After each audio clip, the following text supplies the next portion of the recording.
Hola, soy la maestra Chayito. Te invito a abordar el tema Panorama del periodo del primer trimestre de tercer año de secundaria. El aprendizaje esperado.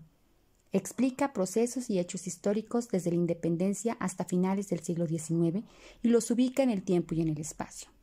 Te invito a que juntos conozcamos el tema y viajemos a través de la historia. Bienvenido.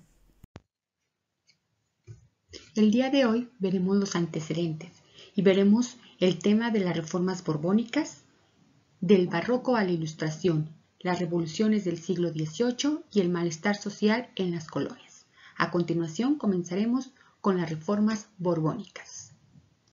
En el siglo XVII, la Nueva España contaba con una serie de instituciones que regulaban la vida política y económica.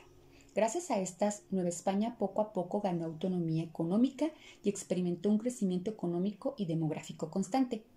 Por otra parte, España, que había sido una de las monarquías más poderosas en el siglo XVI, enfrentaba un periodo de crisis financiera debido a las continuas guerras con otros estados europeos. Como consecuencia de estas luchas, había perdido territorio y el control político de sus colonias. Para solucionar esta situación, la corona española impulsó las llamadas reformas borbónicas, cuyo objetivo principal era organizar la administración y aumentar la recaudación de impuestos en sus territorios, es decir, en sus colonias.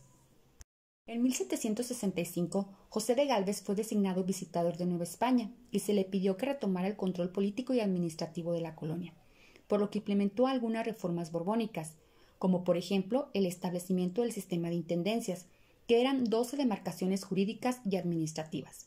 En el ámbito comercial se permitió la transacción con las Antillas, Perú y Nueva Granada, y se abrieron puertos donde se comerciaba libremente. Esto ocasionó la quiebra de muchos comerciantes que hasta ese momento tenían el monopolio del comercio exterior. Esta apertura comercial también propició la entrada de ideas liberales que influirían en el surgimiento de una identidad criolla o nacional.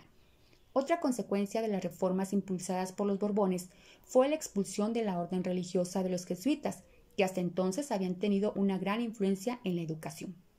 Todas estas medidas contribuyeron a la transformación de la Nueva España e intensificaron el descontento social. Del barroco a la Ilustración.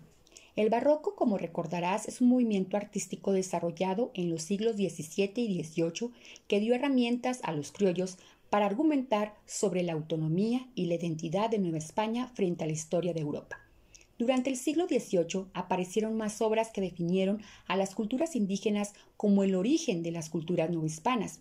Ejemplo de ello es la obra escrita por Francisco de Torquemada en 1612, llamada Monarquía Indiana. Las ideas nacionalistas se mezclaron con las ideas ilustradas, las cuales sostenían que los pueblos eran los depositarios de la soberanía, además de tener derecho a elegir a su gobierno. Algunos escritores ilustrados sostenían que América era un continente inferior a Europa, tanto en su cultura como en la forma de ser de las personas nacidas en ella. Estas ideas negativas y racistas despertaron la indignación de los intelectuales criollos, como el jesuita Javier de Clavijero, autor de la Historia Antigua de México, quienes defendieron las virtudes de su patria y de la gente que vivía en ella. La defensa de América que hicieron estos pensadores reforzó un sentimiento de patriotismo criollo que fortalecería los deseos de independencia de Nueva España. Las revoluciones del siglo XVII.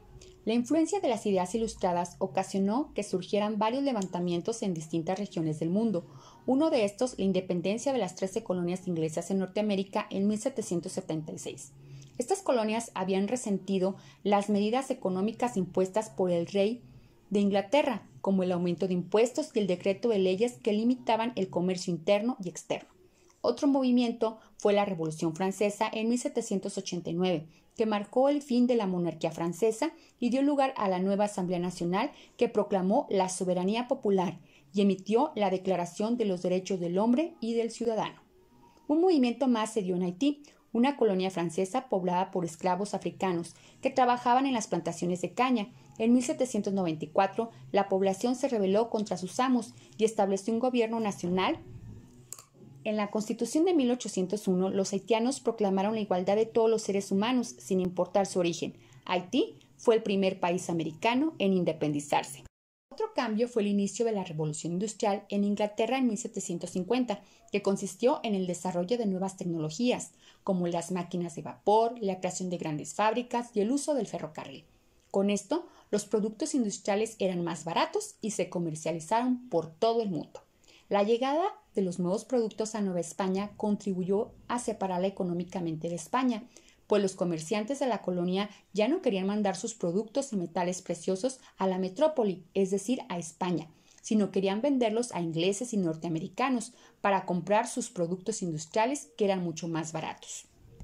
Malestar social en las colonias.